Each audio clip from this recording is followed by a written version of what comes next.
señores, miren, ese Jeep.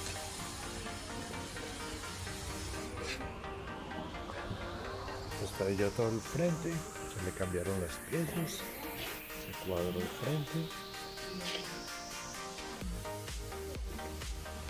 Vamos a pintar las dos piezas y la tapa.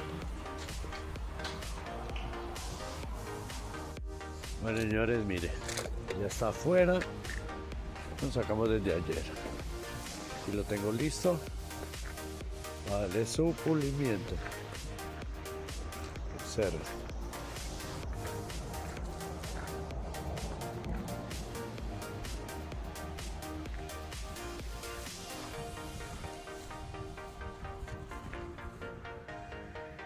Miren pues, señores, salió bien. Mira cómo quedó.